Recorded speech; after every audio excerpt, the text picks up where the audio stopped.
Welcome back, students. Hope everybody is doing good. Okay, yeah. As everyone watched my previous videos on this model question papers, we have finished part A and part B. So now in this video, we will take up part C. So I hope everybody is aware of part C, where you have to answer the questions from inorganic chemistry. So part C is purely inorganic chemistry and all the questions will be for 3 marks. Yes? Yeah, let us start now.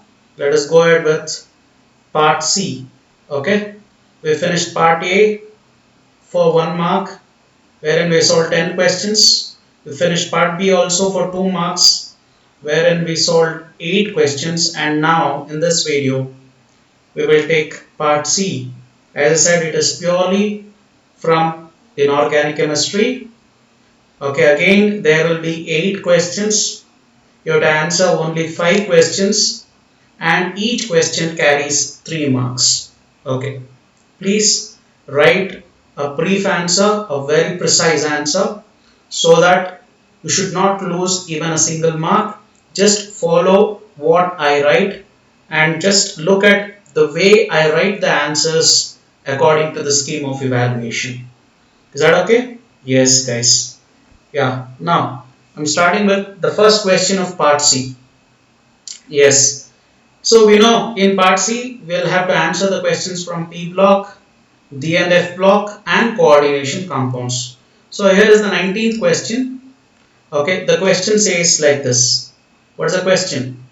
Yeah. Discuss the principle involved in the manufacture of ammonia by Haber's process along with the chemical equation. So for Haber's process, you have to write the chemical equation and also discuss the principle involved in the manufacture of ammonia. It's a 3 marks question. Okay? Yes, guys. So Haber's process. First, let us write the reaction. Haber's process. Very simple reaction. Okay, you don't have to buy art this. What is that? Nitrogen gas reacts with 3 moles of hydrogen gas to form ammonia gas, isn't it? Yeah. Okay, this is the reaction, and enthalpy of formation of this reaction, if you know, you write it. If you don't know, then that's okay, no problem. Okay, you don't have to take okay, unnecessary trouble. Okay, don't risk yourself by writing something wrong. Okay, if you know the enthalpy of this reaction, write it, because nowhere it has been asked. You just have to write the reaction. Nitrogen reacts with 1 mole of nitrogen reacts with 3 moles of hydrogen to form 2 moles of ammonia. Now, which is the principle involved, okay, for the manufacture of ammonia by Haber's process? Yeah, we know it is Le-Chatelier's principle, isn't it? So now, according to okay, Le-Chatelier's principle, according to Le-Chatelier's principle, the favorable conditions are, the favorable conditions are 3 favorable conditions. One is high pressure of 200 atmospheres, right?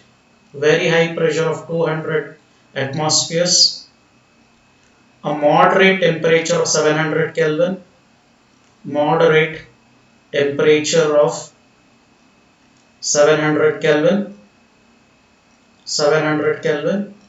and then a catalyst. Which is a catalyst? Iron oxide as catalyst.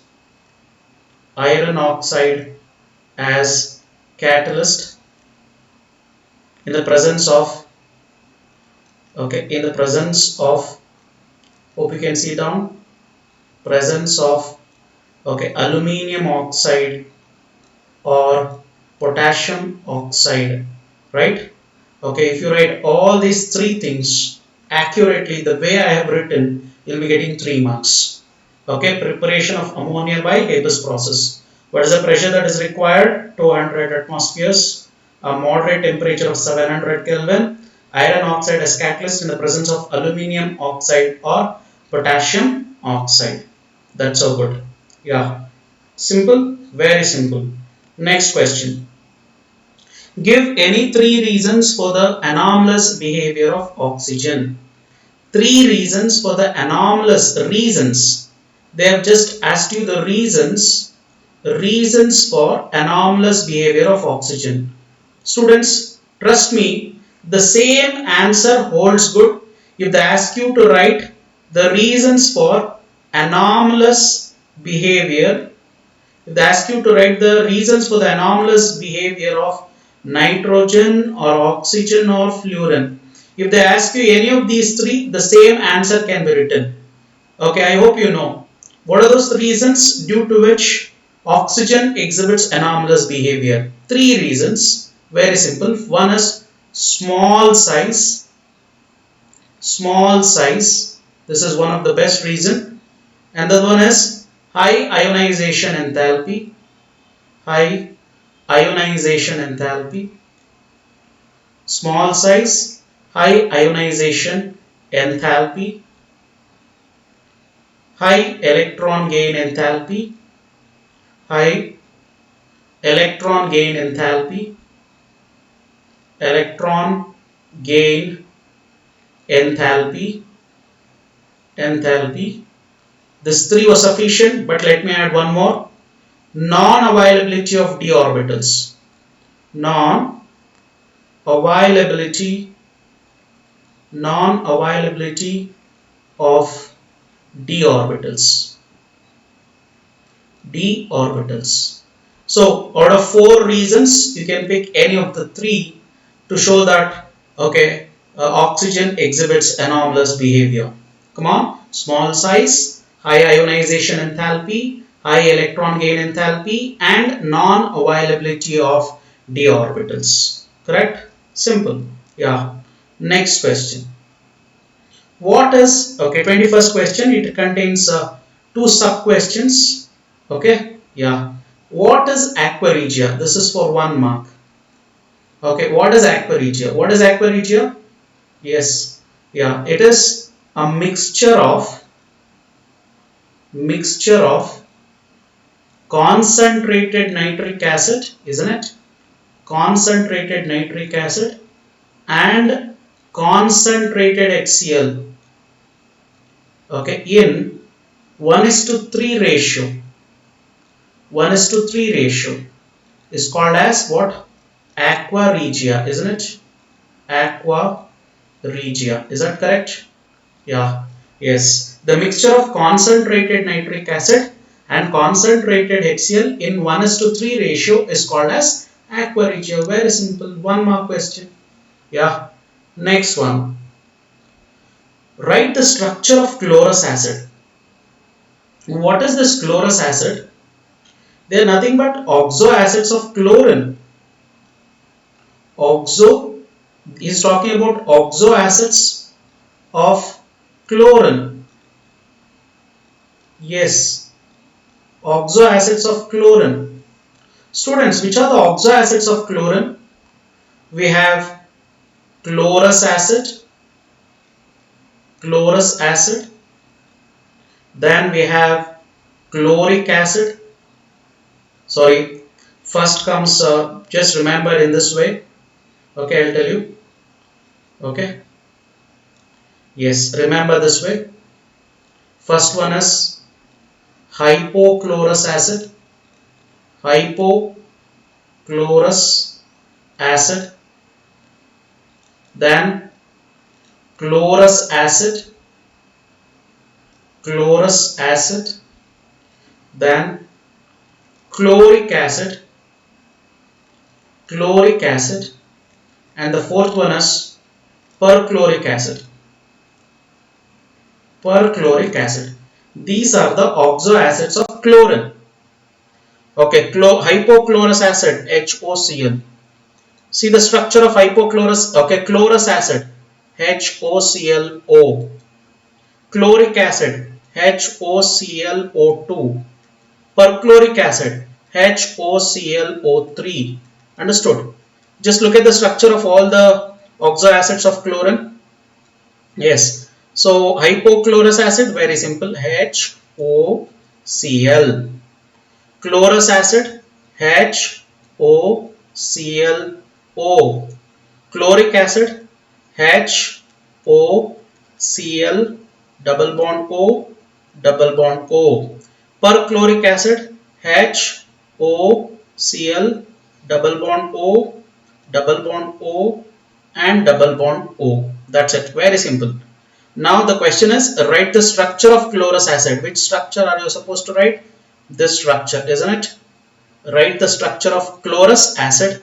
It's for 2 marks. Is it not easy? Chlorous acid. Come on, name the different oxo acids of chlorine. One is hypochlorous acid, HOClO. Chlorous acid, HOCl. Okay, hypochlorous acid is HOCl. Chlorous acid is HOClO. Chloric acid is HOClO2. Perchloric acid is HOClO3. HOCl, HOCl double bond O, HOCl double bond O, double bond O, HOCl double bond O, double bond O, double bond O. These are the different oxo acids of chlorine. Yes, simple. Next question. Yeah, here we go. Well, this has 3 sub questions. This, okay. 21st question has 3 sub questions. Look at here. That means to say this is also for 1 mark. This is also for 1 mark. Each question is carrying 1 mark here. Now we have to complete the equation. The equation is like this. Bromine, that is Br2, is treated with excess of fluorine. Excess of fluorine. Yes. Okay, you have to complete the reaction. What is the answer? Take 2 as common. Bromine pentafluoride. That's it. This is the answer. Bromine pentafluoride. Pentafluoride. Pentafluoride. Okay. Yes. Yes. This is the correct answer now. If they just ask you like this, Br2 plus 3F2, what would be the answer? The answer is bromine trifluoride. That's it. Bromine trifluoride. Okay. But the answer for our question is bromine pentafluoride. 1 mark question. 1 mark. Over. Yes. Next, 22nd question. This also has, I think, 2 sub questions, right? Yeah. 22nd question has 2 sub questions. One question is like this. Many copper 1 compounds are unstable. Many copper 1 compounds are unstable. Okay. Unstable in aqueous solution and undergo disproportionation reaction. What is that? Why? Okay. Yes. 1 minute. Many copper 1 compounds are unstable in aqueous solution, okay, and undergo disproportionation reaction. Why? Okay. Yes, you have to explain. Many copper 1 compounds are unstable in aqueous solution and undergo disproportionation. Let me quote the answer for this question. Yes, copper 1 compounds. Look at here. See the answer. Copper 1 compounds. Yeah, copper 1 compounds. Copper 1 means cuprous, isn't it? Copper 1 compounds are unstable in aqueous solution. In aqueous solution and undergo disproportionation, isn't it? Undergo disproportionation. And undergo disproportionation, just like this. Look at here. Okay, it undergoes disproportionation. 2Cu plus. I hope you know what is disproportionation. It is both oxidized, okay, Yes, it is both oxidized as well as reduced. Okay, if the same species is both oxidized as well as reduced, we call it as disproportionation reaction, right? Cu plus is oxidized to Cu2 plus and also it is reduced to Cu. Okay, see in the aqueous solution, copper 1 is highly unstable. Therefore, it is disproportionate to give Cu2 plus and Cu. Why it disproportionate? Because Cu2 plus is more stable. Okay, are you all able to understand? Why it disproportionate? Because Cu2 plus is more stable, okay, than okay Cu plus, because it is due to okay high negative hydration enthalpy, high negative hydration enthalpy, okay. This compensates this compensates this compensates for the second okay ionization enthalpy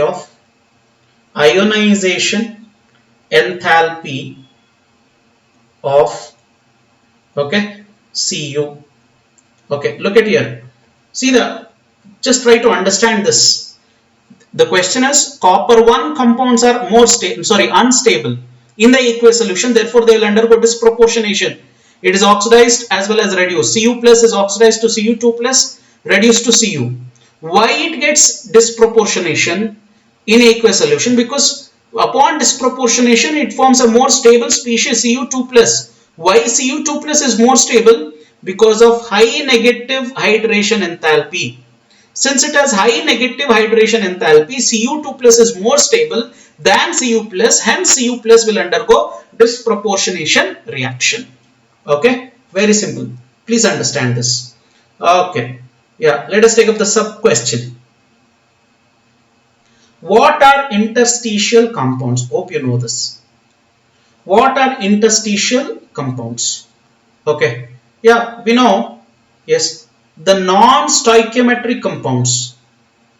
The non-stoichiometric compounds, correct? The non-stoichiometric compounds formed when small atoms like hydrogen, carbon, nitrogen are trapped in the interstitial sites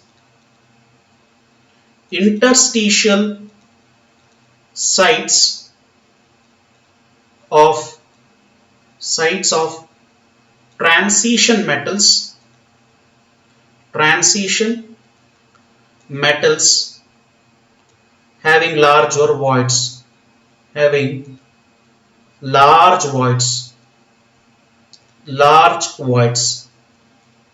are called as interstitial compounds, isn't it? They are called as interstitial compounds, correct? The non-stoichiometric compounds formed when small atoms like hydrogen, carbon, nitrogen are trapped in the interstitial sites of transition metals having larger voids. They are called as interstitial compounds. Let us quote some examples. They are non-stoichiometric, you should remember. Let us quote some examples. The examples are vanadium hydride. See the formula VH 0.56. Then titanium hydride. Look at the formula. Okay, TiH 1.7.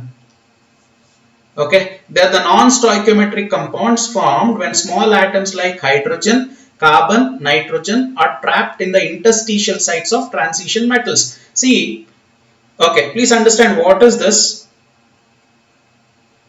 Okay, see, if this is the interstitial sites of transition metals. If this is the interstitial sites of the transition metals, okay, yes. So in these voids, small atoms like hydrogen or carbon, they are trapped. When the small atoms like hydrogen or carbon and nitrogen are trapped in these interstitial sites of transition metals, it forms a wide variety of new type of compounds, and these new types of compounds are called as interstitial compounds. They are totally non-stoichiometric, and the best example is vanadium hydride VH 0.56, titanium hydride TiH 1.7. Okay, yes. So that completes this question. 22nd question, correct? Yeah. Next, 23rd question. Such a simple question. Yes. Write the general shell electronic, write the general valence shell electronic configuration of d block elements. General valence shell electronic configuration of d block elements. Valence shell electronic configuration of d block elements. Yeah. So it goes like this. We know the general valence shell electronic configuration is, okay, N S, okay, how much? 1 to 2, N minus 1, D 1 to 10, right? That's it. Very simple. This is the general valency shell electronic configuration of d block elements. N minus 1d 1 to 10, ns 1 to 2. In particular, if they ask you to write the general valency configuration of 3d series elements,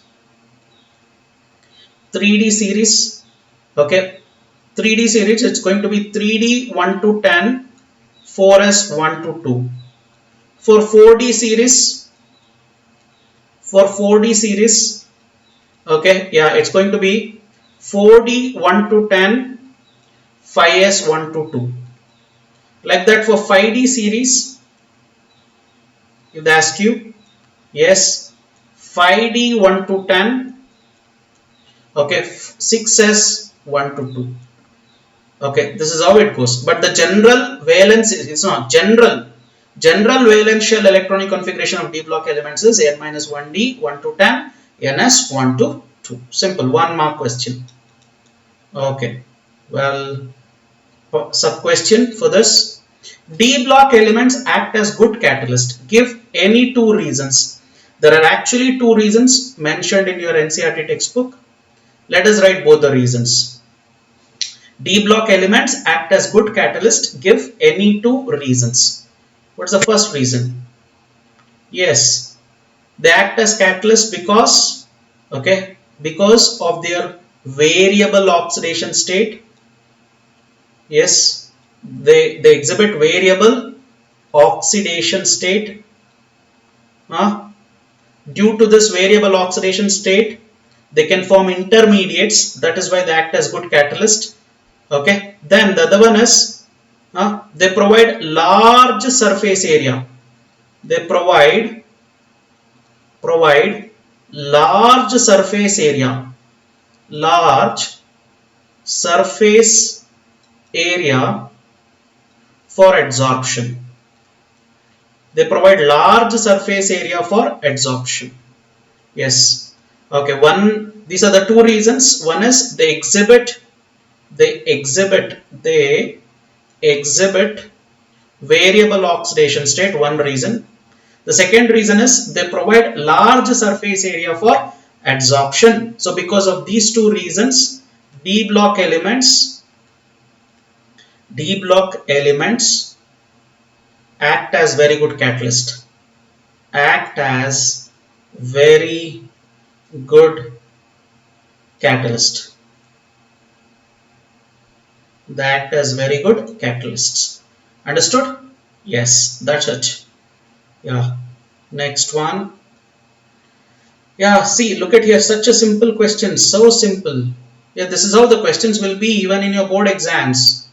This is how the questions are going to be. Well, this question carries 2 marks. Okay, that is why they have asked you 2 reasons. So this carries only 1 mark. Okay, yeah, so many questions. See how fast we can answer. If you know the concepts, if you know the answers, you can answer it very soon. So simple, you know, it takes in only 1 sentence or 2 sentences maximum. Okay, now next question. Give the three postulates of Werner's theory of coordination compounds. You have to write three postulates, okay, of Werner's theory of coordination compounds. Okay, any three postulates. There are so many, 4 to 5 postulates, out of which you have to pick only 3. Let me write all the 4 to 5 postulates. So it is your duty, you can pick any 3. Okay, yeah. Excuse me. Give any 3 postulates of Werner's theory. See the postulates. Let me write all the postulates of Werner's theory. Postulates. See this. First one. Yeah. In a coordination compound,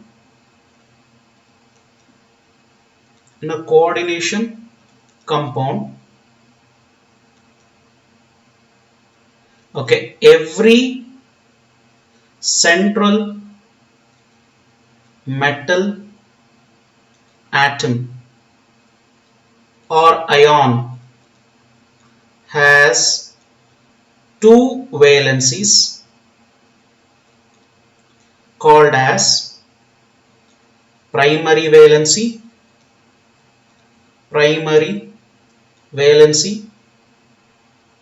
and secondary valency. This is one postulate. So central metal atom will have 2 types of valencies. Which are those 2 types of valencies?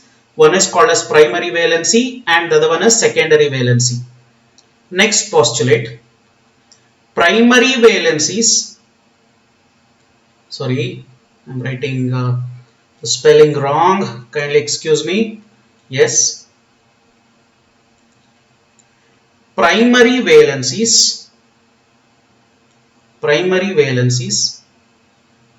are satisfied by negative ions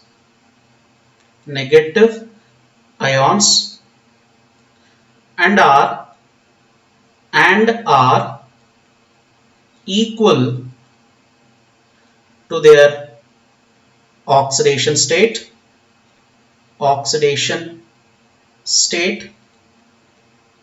Okay. Next postulate, primary valencies are satisfied by what? Primary valencies are satisfied by negative ions and are equal to their oxidation state. Secondary valencies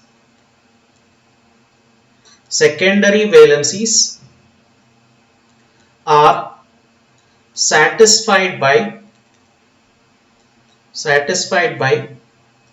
negative ions or neutral molecules and are equal to the coordination number, right? Coordination number of central metal atom. Coordination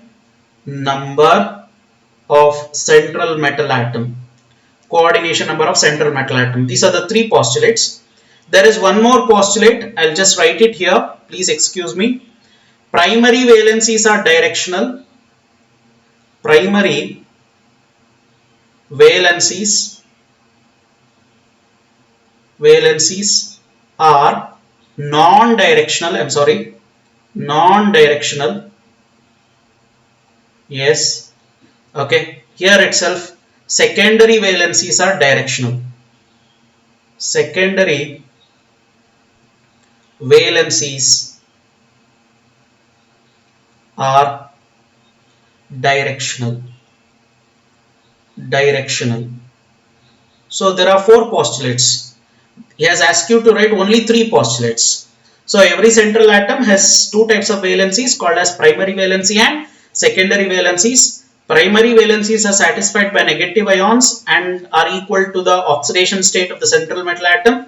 Secondary valencies are satisfied by negative ions or neutral molecules and are equal to the coordination number of central metal atom.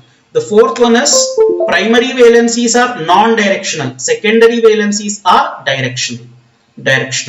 Please remember these postulates. You can write any of those 3. Okay? Yes. Fine. That completes 24th question. 25th one. Very important. Very, very, very important. I'll tell you. There are 4 complexes, as you know. So out of 4 complexes, one complex is a guaranteed question for 3 marks. It is completely for 3 marks. You have to explain based on VBT, valency bond theory. You have to explain the formation of tetracyanonickelate 2. Okay. What is this complex? What is the name of this complex? Tetracyanonickelate 2. Tetracyanonickelate 2. Yes. Shall we explain the formation of this complex? Yeah. Let us go ahead. Consider this complex. NiCN4 2 minus. First calculate the oxidation state of nickel here. So let me calculate the oxidation state of nickel in this complex. Ni, okay, CN4 2 minus. Yes, X. Cyanide is a monodentate ligand and its oxidation state is -1. It is equal to -2. You will get X equal to +2. So nickel is in +2 oxidation state. Correct? Yeah. Okay. So please remember this. Nickel is in +2 oxidation state. Let us start now.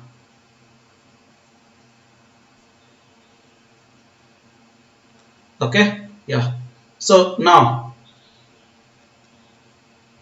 nickel, atomic number of nickel is 28. What's its electronic configuration? Okay, argon core 3d8 4s2, right? Okay, when nickel is in +2 oxidation state, you are supposed to remove 2 electrons, that is argon core 3d8 4s0. Now write the orbital configuration. If you write the orbital configuration, 3d 4s and 4p. Yes, 3d8 1 2 3 4 5 6 7 8. Is it correct? Yes. Now coming on to ligand, cyanide is a strong field ligand, right? Is a strong field ligand. So since cyanide is a strong field ligand, okay, electrons will pair. Electrons will pair. So now what will be the orbital electronic configuration? Yes, let me write it here. What will be the electronic configuration now? Orbital electronic configuration. Now the electrons will pair up. Yes, 3d. These two electrons will pair. Okay, because cyanide is a strong field ligand. So therefore we will get 1, 2, 3, 4, 5, 6, 7, 8. 4s and 4p. Yes, just observe. There are 4 ligands. Each ligands will donate each ligand will donate a pair of electrons. That means 4 cyanide ligands will donate 8 electrons. So we should have enough of orbitals to accommodate 8 electrons that has been donated by the ligands, right? Okay. Hence, what will be the hybridization state? So now, okay, you have to accommodate 8 electrons. Look at here, XX 1, 2, 3, 4, 5, 6, 7, 8. 7, 8, right?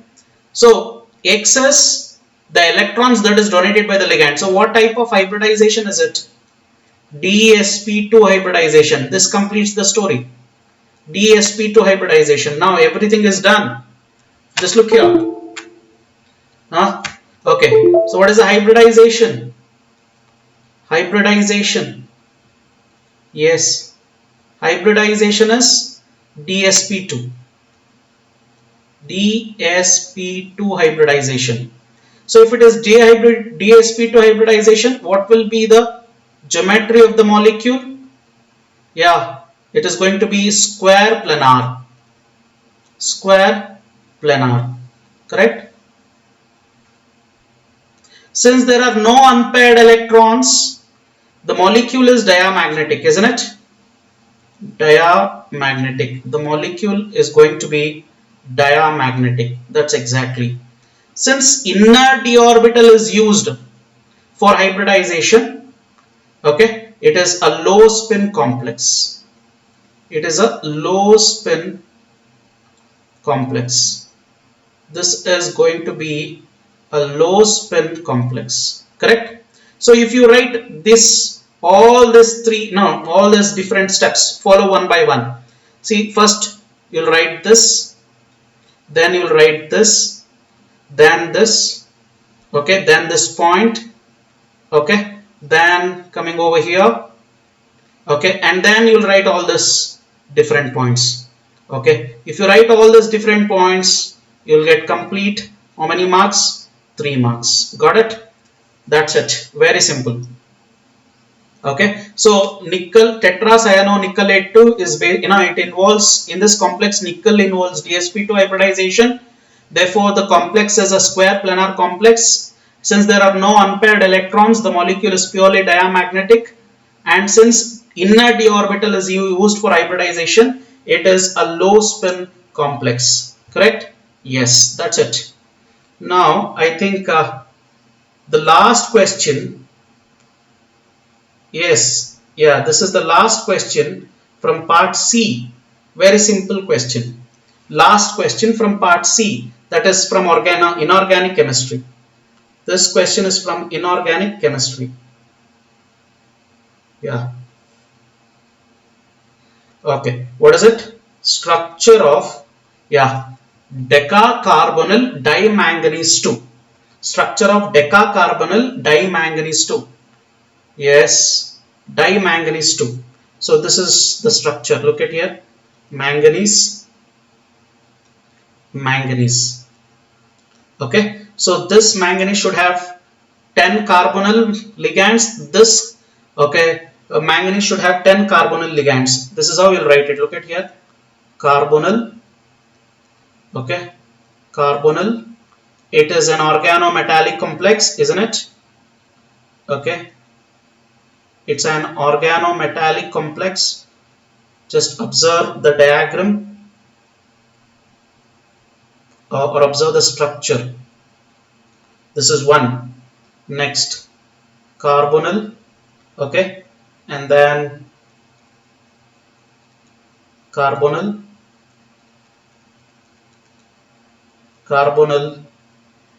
okay, both the carbonyl atom, both the manganese should have 5 carbonyl ligands. This is how it has to be. Yes. Okay. Yes, writing this has 1 mark. Okay, understood? Decacarbonyl dimanganese 0. Of course, since it's an organometallic compound, in any organometallic compounds, the central metal atom, the oxidation state of the central metal atom is going to be 0. Please learn, please practice this structure. Decacarbonyl dimanganese 0. Okay? Yes. So the last sub question is this: what are homoleptic complexes? Give an example. Yes. So what are homoleptic? Homo means same. Yeah. If the central metal atom, or ion, okay, is surrounded by same ligands,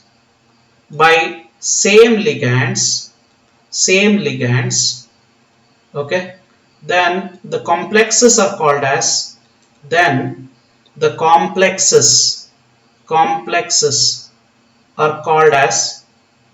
are called as homoleptic complexes. What are they called as? They are called as homoleptic complexes. Okay, if the central atom or ion is surrounded by same ligands, then the complexes are called as homoleptic complex. Very simple examples. Look at here. For example, K4 Fe, potassium ferrocyanide. Potassium ferrocyanide. Here, iron is surrounded by 6 same ligands. Nickel tetracarbonyl. Nickel is surrounded by 4 same ligands. So all these are the examples for homoleptic complexes. If the central metal atom or ion is surrounded by same ligands, then the complexes are called as homoleptic complexes. So this completes part C, students. Okay. So we will come back with part D in the next video. Thank you so much.